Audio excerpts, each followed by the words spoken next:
बिस्मिल्लाहिर्रहमानिर्रहीम। मोहम्मद नकीब नक्शबंदी मुकद्दस अवराक के तहफ़्फ़ुज़ के लिए कोशिश। मोहम्मद नकीब नक्शबंदी ने खारियां से मुकद्दस अवराक की 11वीं गाड़ी को कुरान शरीफ महल में पहुंचाया। अवाम का खराज तस्लीम।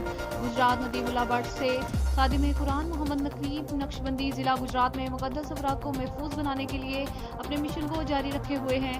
गुज़िश्ता रोज़ मोहम्मद नकीब नक्शबंदी ने मोहम्मद रफ़ीक सयालवी के हमरा खारियां से मुकद्दस अवराक को इकट्ठा करने के बाद इन्हें महफूज बनाने के लिए कुरान शरीफ महल में पहुंचाया। मोहम्मद नकीब नक्शबंदी ने खारियां से मुकद्दस अवराक की 11वीं गाड़ी को कुरान शरीफ महल में पहुंचाया और गुफ्तगू करते हुए कहा कि मैंने अपनी ज़िंदगी को इस नेक काम के लिए वक्फ कर रखा है, लिहाजा आवाम से मेरी अपील है कि ज़िला भर में किसी भी इलाका या गाँव से अवराक मुकद्दसा को इकट्ठा करने या बाग़ की तनसीब के लिए मुझसे रब्ता कर सकते हैं।